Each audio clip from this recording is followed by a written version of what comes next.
Shalom shalom komunitas IPM yang diberkati. Hari ini saya akan menyampaikan suatu kutipan yang luar biasa dari buku Kunci Ekonomi Surga karangan Saul. Ketika Saul dikunjungi malaikat, keheningan kudus memenuhi kamar itu. Malaikat itu berbicara kepadanya, "Pengusaha yang tidak saya kenal itu, tetapi saya tidak dapat mendengar apa yang mereka katakan." Malaikat itu berbicara kepada pengusaha itu, tetapi Saul tidak dapat mendengar apa yang dikatakan. Orang itu meraih salah satu kantong tadi dan seketika tergoncang seolah-olah tersengat sesuatu, karena kekuatan di dalam kantong itu seperti arus listrik. Apa yang ada di dalam kantong itu adalah kunci. Tuhan memberikan kunci kepada orang itu.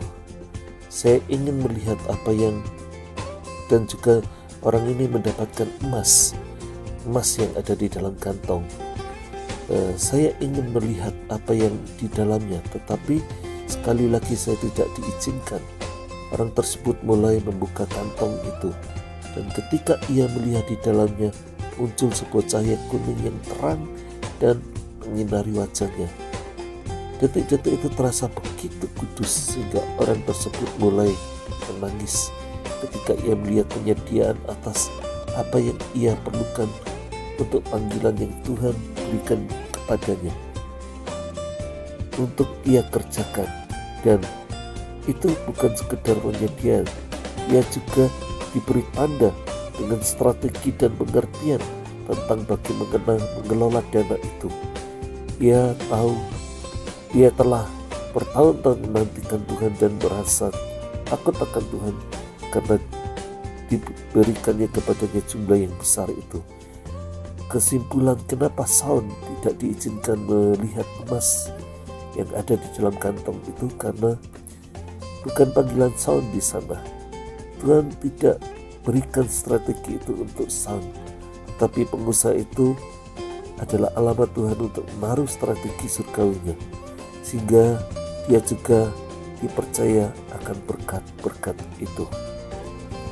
Komunitas IPM yang diberkati, dikatakan juga dalam kutipan ini, dalam buku ini, kekayaan duniawi yang diberikan untuk maksud rohani akan dibagikan kepada orang-orang yang menyelaraskan dirinya dengan tujuan-tujuan surgawi, dengan flow chart kekekalan. Kekayaan itu tidak dapat didelegasikan kepada mereka yang memburu kesuksesan mereka sendiri dan memberikan persembahan persepuluhan yang persentasenya kecil di bumi. Sebaliknya, kekayaan itu akan diberikan kepada mereka yang hidup dengan penuh pengorbanan, yang menuangkan minyak narwastu yang mahal untuk mengurapi kaki Yesus dan menyekakannya dengan rambut mereka, lambang kemuliaan mereka. Kepada mereka yang akan memberikan milik mereka sampai ke keping yang terkecil untuk persembahan di dalam bait Allah. Apa maksud pernyataan ini? Maksudnya demikian, adalah orang yang tidak hitung-hitungan ketika pekerjaan Allah menggunakan hartanya. Ketika apa yang dimilikinya Tuhan mau pakai untuk kemuliaan kerajaan Allah, untuk kemuliaan atau untuk kegerakan, untuk memberkati bangsanya. Di sini kita lihat penampakan yang dialami oleh Saul lewat kunjungan malaikat itu. Ada emas yang Saul bisa lihat, dan ketika dia melihat kemuliaan emas surgawi itu yang begitu murni, bahkan sangat murni, bukan hanya dia melihat, tapi strategi dia dapatkan bagaimana dia mengelola kekayaan itu. Tetapi emas yang bukan bagian dari Saul tidak bisa melihat. Hanya orang yang memiliki hak untuk menjalankan strategi Allah itulah yang dapat melihat. Di sini Tuhan sangat memberkati orang-orang yang tidak hitung-hitungan, tidak hanya memikirkan untuk kekayaan, mengumpulkan kekayaan untuk diri sendiri, tetapi orang yang rela mengumpulkan kekayaan tapi untuk membangun strategi kerajaan Allah.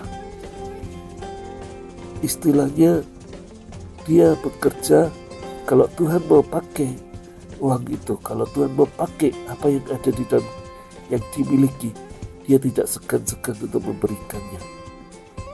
Kalau kita lihat pemilik dari keledai yang ditunggangi oleh Tuhan Yesus, dikatakan keledai adalah binatang yang paling dungu, tetapi Tuhan pakai untuk memasuki Yerusalem, untuk Tuhan dimuliakan, dan Tuhan memakai pemilik dari keledai dungu ini.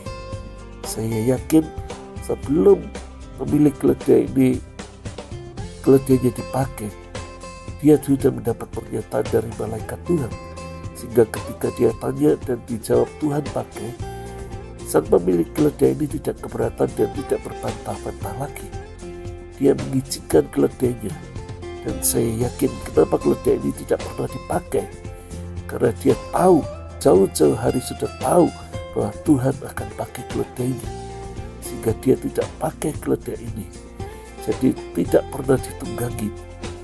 Saya bayangkan keledai yang tidak pernah ditunggangi tahu-tahu mendapat beban yang begitu berat. Apakah keledai ini siap? Ternyata secara alami keledai ini memiliki kekuatan yang bisa menahan beban. Tetapi yang luar biasa adalah di sini bagaikan buah sulung, di mana keledai itu tidak pernah dipakai. Jadi pemilik keledai itu sendiri tidak berani memakai, karena dia menyediakan khusus hari Tuhan akan memakainya. Hanya satu hari itu saja Tuhan akan pakai, tapi dia bertahun-tahun memelihara keledai itu, membesarkan keledai itu, hanya karena Tuhan akan pakai. Komunitas FM yang diberkati, dikatakan di sini seperti juga wanita yang menuangkan minyak narwastu. Apakah kita memiliki kerelaan ketika Tuhan ingin menggunakan harta kita, kerelaan untuk memberikan bahkan seluruhnya? Apakah kita siap dengan situasi seperti itu? Saya yakin kalau ada orang-orang yang siap, itu adalah alamat Tuhan memberkati Anda, pekerjaan Anda dan pelayanan Anda dengan tidak terbatas. Tetapi kalau hati engkau masih terpaut pada hartamu, saya tidak yakin Anda akan dipakai Tuhan secara luar biasa. Keputusan ada di dalam diri kita. Keputusan adalah di mana hati kita berada. Apakah kita ingin dipakai Tuhan secara dahsyat atau hanya biasa-biasa saja? Hasilnya pasti berbeda. Upah kekekalannya pun akan berbeda. Dan saya yakin orang yang bersungguh-sungguh, orang yang lapar akan Tuhan, orang yang haus akan Tuhan, dia akan dipuaskan. Dia tidak akan mengalami kekecewaan, tetapi dia akan mendapatkan upah yang 7 kali lipat, bahkan lebih. Elia Paul Ang dalam Inspiratif Power Ministry.